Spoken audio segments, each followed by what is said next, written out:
Today we are going to be checking out this 1972 AMC Javelin. Without any further ado, I'm not going to waste any time. Let's go and get straight on with the review. This car is finished off in electric blue, and I must say this color really does look good, especially in the sunshine. This car is powered by a 5.9 liter naturally aspirated 360 V8 with 220 horsepower and 315 pound-feet of torque. With an overall weight of 3,256 pounds, you can expect a 0 to 60 time of 6.8 seconds, driving up to a top speed of 109 miles an hour. This car has an overall length of 191.7 inches, has a width of 75.2 inches, has a height of 50.79 inches, has a wheelbase of 110 inches, and has a ground clearance of 5.47 inches, and is mated to a 3-speed automatic transmission or a 4-speed manual. Fuel capacity wise, you can expect 15.9 gallons, with the fuel economy being 12 out in the city and 15 miles per gallon out on the highway. Starting with the exterior styling, let's go and start with the front end. The front end of this car looks very, very nice. It kind of reminds me of a first-gen Camaro a little bit. As you can see, it does kind of have that same style. Of course, up front you got the two gigantic headlights up front with the Javelin logo right on the hood, and it looks really, really good. Continuing on with the exterior styling, moving on to the rear end, which you can automatically notice we got really skinny exhaust pipes. They're much skinnier than the regular exhaust pipe. For example, the Challenger I reviewed recently, those things were gigantic. These things right here are very, very small. However, these exhaust pipes, they really do make this car sound pretty good. Take a listen.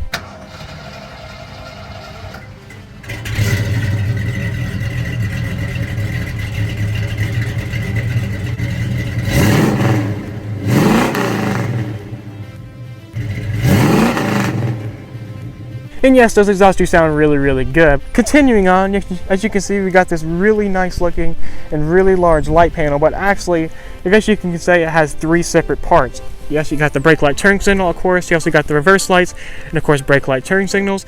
And on top of here, you also got an aluminum grille, and it looks really, really cool as well. It makes it have a little bit more of a classic look to it. I kind of like it. You also got this aluminum trim going across the whole back end of it with the Javelin logo right above that. It looks really, really good. Moving on to the side of the car, and this is why I love these cars. Just get a load of it from the side. It looks so good. Of course, you got these cool looking fender flares or fender arches on top of it. Whenever you're actually driving it, you can actually see those, and it kind of reminds me of a C3 Corvette. Whenever you look inside of it, whenever you're driving, you can see those, and with a very, very long hood, it kind of makes you feel like you're driving a C3 Corvette, which is pretty cool. And then, of course, we also got the exterior mirrors. Now, the exterior mirror is on the driver's side is actually adjusted by a dial, and on the driver door panel. However, the passenger one, the only way to do that one, you have to do this one manually, though. But it's still pretty cool. I mean, this car did come out in 1972, so it ain't modern. Of course, you also got the Javelin logo on the side with the target.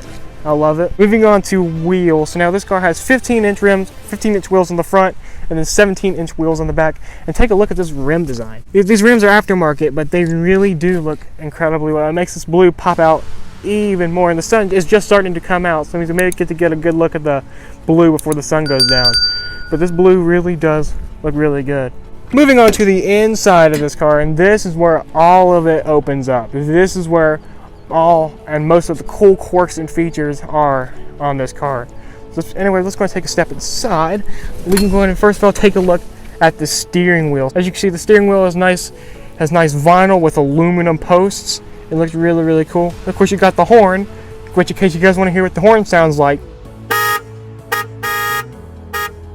And now that you guys heard the horn, let's go ahead and move on to the gauge cluster, which you guys cannot tell me this is one of the coolest classic car gauge clusters in the entire car industry. You see, it completely wraps around, it surrounds the driver's. And right here is the mirror control. As you can see, as I adjust the mirrors with this dial right here, the mirrors adjust, as you can see. And again, the only way you can adjust that mirror is if you had a passenger. The passenger would actually have to stick his arm out the window. That's the only way it can work. One of the interesting things that I noticed at the very beginning of it is look at this shift lever. Instead of a normal bulb, you actually have a handle, kind of like an airplane throttle. That's kind of like what that looks like. And of course, you got park, reverse, neutral, drive, 1, 2, and 1. And you can also get this car with a 4-speed manual, but this one right here is the automatic. But still, for the automatic car, this car does drive pretty good, which you got to see why a little bit later on. Moving back onto the gauge cluster, of course, you got your temperature gauge and the fuel gauge. You also got the speedometer. You also got the clock. Now, back when this car came out, you could replace this clock with a tachometer, but most people got the clocks. So the owners had to install a separate tachometer, like an aftermarket tachometer, so that we can read what the revs are. And I think it looks really cool, especially when you're driving. As you can see, as I was talking about, you can actually see the fender flares from the inside of this car. It kind of makes it feel like you're driving a Corvette C3 again, like I was saying. Of course, you got SST, which stands for Super Sport Touring. Of course, you got the American Motors badge in the center of the steering wheel, which looks really cool. And you will also notice 4 dials right at the bottom of the gauge cluster. Now, the far left one, that controls the headlights. The one closest to the steering wheel, you turn that on. That actually turns on the interior footwell lighting. As you can see, as I turn these on and off, the footwell lighting turns on. And actually, the owner also replaced the tachometer lights, and now they glow in a really nice blue. And got your washer, of course, you got your washer dial, and you also got your, to the back, got the wiper dial, washer dial right here. The owner also decided to put on a suicide knob onto the steering wheel as well. And when I was driving it earlier, the knob actually did feel really, really good, and I loved how the knob felt whenever you're driving. It also has a bit of carbon fiber on it, which it looks really cool. Moving at the very center of the gauge cluster, as you can see, we got all your normal climate controls. Of course, you got your fan. You adjust the different fan speeds by just simply moving the dial over a little bit, and it's pretty hard to push. It does have a little bit of weight to it. As you can see, that adjusts the fan speed. Of course, you got your temperature. Turn it all the way to the right, and that makes it warmer. Turn it back to the left, that makes it colder, or you completely turn it off. And of course, you also got right here, you also got the fan speed right here, as you can see, and that looks really, really cool. You do also have a cigarette lighter. As you can see, this car does have a cigarette lighter, which is really, really cool to see. You roll down the windows. It's just like any other normal cars. You roll down the windows with a dial, as you can see. Of course, you also got the door handle. You also got the lock. So you also got the lock button right here. That's where you use to lock the doors right here by pressing this button right here. You also got the center console, as you can see, which looks just like any other center console. You got the mirrors. But one interesting thing about these mirrors is that these mirrors they don't actually fold over to the right, and instead they're actually connected by one singular post, and it travels across the whole entire front end, which is really interesting to see. Then right here you got the radio, and this right here is an original CD. Like before CDs, this is what you had. And check this thing out. Of course, on top of that, you can actually see it actually has the American Motors badge actually displayed on that cover when it's not in use, so where it doesn't clutter up any unnecessary space. It can always look good no matter how it looks. And so yeah, right over here on this side, you got this here's what you would use to change the channels, and this blood dial behind is what you would use to change it from left to right.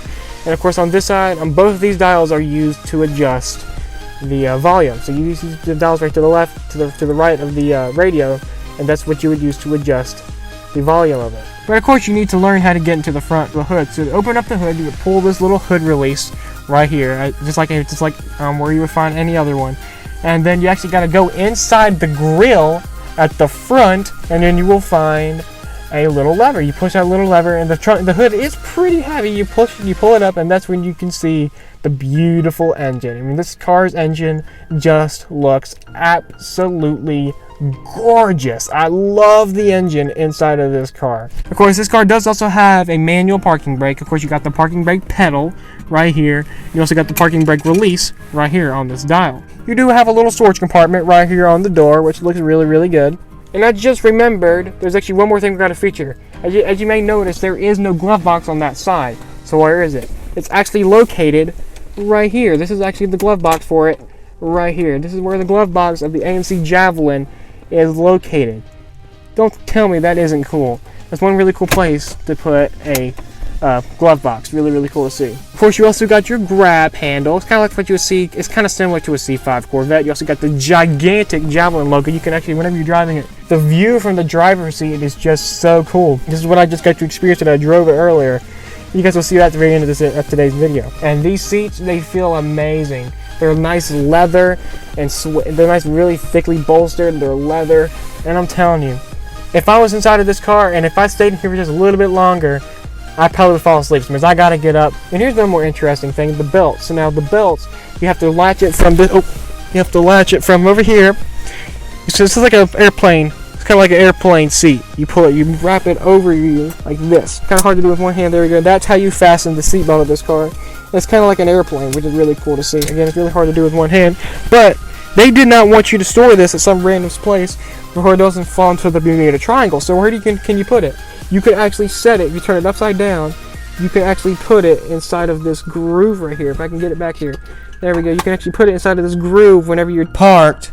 And as you can see, that's the place where you can put the seatbelt buckles whenever you're not using it. And then I just started up the cars. Now let's say if you just got back from a nice good day of driving around, and here you want to turn off the key. So you turn off the car's ignition just like this, but then the key will not go all the way back. How do you do it? But actually, to adjust that, to actually take out the key all the way, you got to push down this lever right behind where the key is. So you would take out the key.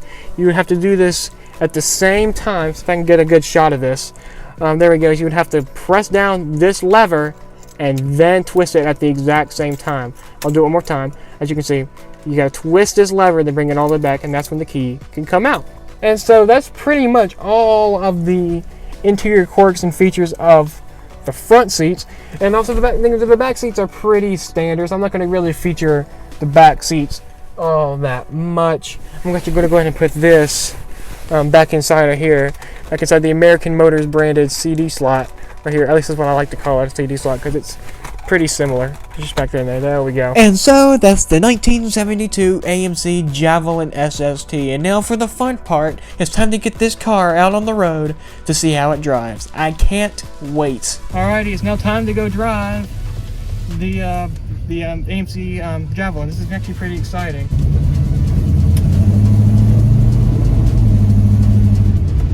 Oh yeah, I can already tell this thing actually drives really good.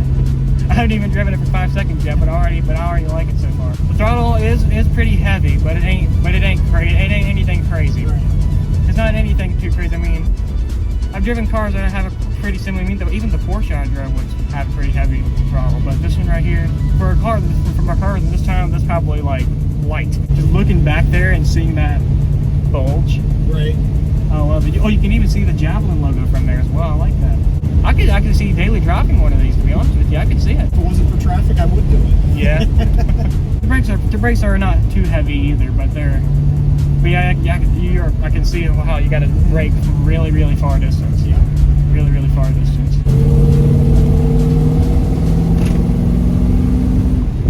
Ooh. Oh yeah, it does get up there. That was about 50%.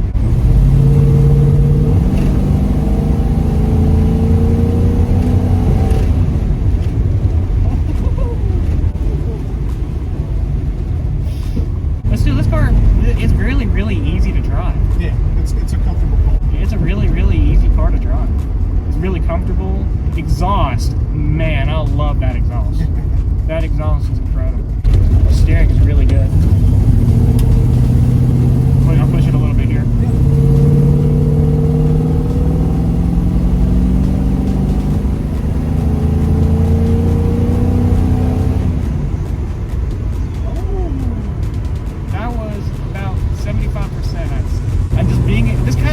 Driving this, it kind of reminds me of the C3 Corvette a little bit. How it has those fender flares? Yeah. That's what it kind of reminds me of. You don't notice it really until you sit down and you're driving it, then it really kind of does look like that. Yeah. Especially with the long hood, too. Yeah. Then you look down and you see these really cool gauge cluster here. And you just think, wow, this is the coolest thing in the world. And it's from 1972. I'll punch it a little bit here, too.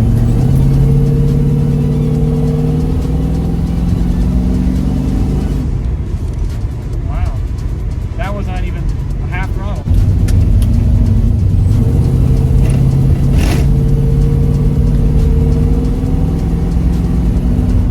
And so that is the 1972 AMC Javelin. Everything about this car is just incredible. This car has no bad angles. Everywhere you look at it from, it just looks absolutely incredible. The driving experience is an absolute dream.